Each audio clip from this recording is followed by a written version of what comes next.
मसीह में आप सबको सलाम। किसी शख्स के लिए ठोकर का बायस बनने का क्या मतलब है?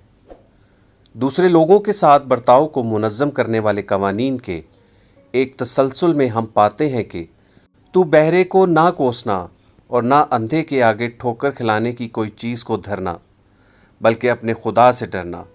मैं खुदावंद हूँ। अहबार की किताब उसका 19 बाब और 14 आयत। किसी अंधे शख्स के सामने पत्थर या ईंट रखना सरासर जुल्म है, मगर नया अहदनामा इस अमली कहावत को लेकर रूहानी इस्तारे में बदल देता है।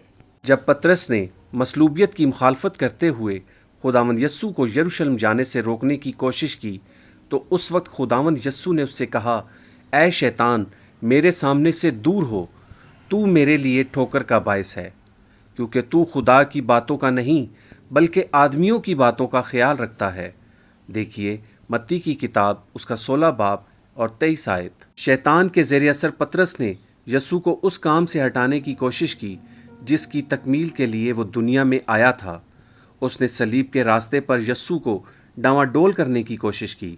पौलुस इस ख्याल को दोहराता है कि मगर हम उस मसीह मसलूब की मुनादी करते हैं जो यहूदियों के नज़दीक ठोकर और गैर कौमों के नज़दीक बेवकूफ़ी है। पहला ग्रंथियों उसका 1 बाब और उसकी 23 आयत मुकद्दसा। ये ख्याल कि मौदा मसीहा को मसलूब किया जाएगा यहूदियों के लिए ठोकर का बायस था, जिसने इस बारे में उनके नज़रियात को हला कर रख दिया था कि मसीहा कैसा होगा। लेकिन पेशतर वक्त ठोकर खिलाने की चीज़ किसी ऐसे अमल या किसी शख्स की तरफ इशारा करती है जो किसी दूसरे इंसान को खुदा के साथ ताल्लुक़ से बाज रखता है। मत्ती 18 बाब उसकी 5 ता 7 आयात मुकद्दसा। यस्सू फरमाता है कि और जो कोई ऐसे बच्चे को मेरे नाम पर कबूल करता है वो मुझे कबूल करता है, लेकिन जो कोई इन छोटों में से जो मुझ पर ईमान लाए हैं किसी को ठोकर खिलाता है, उसके लिए ये बेहतर है कि बड़ी चक्की का पाट उसके गले में लटकाया जाए और वो गहरे समंदर में डुबो दिया जाए। ठोकरों के सबब से दुनिया पर अफसोस है, क्योंकि ठोकरों का होना ज़रूर है, लेकिन उस आदमी पर अफसोस है जिसके बायस से ठोकर लगे। आसमानी बादशाही के पेश नज़र जिस तरह अपना हाथ काट लेना गुनाह से बेहतर होगा, मत्ती 18 बाब 8 आयत, उसी तरह डूब मरना किसी बच्चे को गुनाह की तरफ ले जाने से बेहतर होगा। इसी तरह रोमियो 14 बाब और 13 आयत में पौलुस वाज़िया करता है कि खुदा ही अदालत करने वाला है। हमें दूसरों की अदालत नहीं करनी है, बल्कि हमें इस बारे में फ़िक्रमंद होना है कि हम दूसरों के लिए उन गुनाहों की तरफ रग़बत का बायस ना हो जिनके बारे में हम खुद फ़िक्रमंद हैं।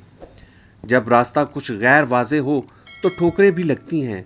बालिग मसीही ज़िंदगी कुछ ऐसी आज़ादियों की इजाज़त देती है जो एक फर्माबरदार और बाज़ाब्ता ईमान के ख़िलाफ़ मालूम होती हैं। करंथस की कलीसिया के ईमानदार बुतों की कुर्बानी का गोश्त खाने के बारे में फ़िक्रमंद थे। जदीद मसाइल में एतदाल से मैं नोशी करना या नाचना ऐसे ही मसाइल में शामिल हैं, लेकिन होशियार रहो, ऐसा ना हो कि तुम्हारी ये आज़ादी कमज़ोरों के लिए ठोकर का बायस हो जाए। पहला ग्रंथियों उसका 8 बाब और 9 आयत। हमारी आज़ादी किसी दूसरे ईमानदार के खुदा के साथ चलने से ज़्यादा अहमियत नहीं रखती। अगर खुदा हमें किसी ऐसी चीज़ की इजाज़त देता है जो दूसरों को गुनाह की तरफ ले जाने का बायस है, तो हमें इससे इज्तनाब करने की ज़रूरत है। मसीह होने के नाते हमें बड़ी आज़ादी बख्शी गई है, लेकिन सबसे बड़ी आज़ादी ये है कि हम अपनी भलाई से दूसरों की भलाई की फ़िक्र करें। ठोकर का बायस बनने से बचने का मतलब किसी और शख्स को गुनाह की तरफ ले जाने का बायस ना बनना है।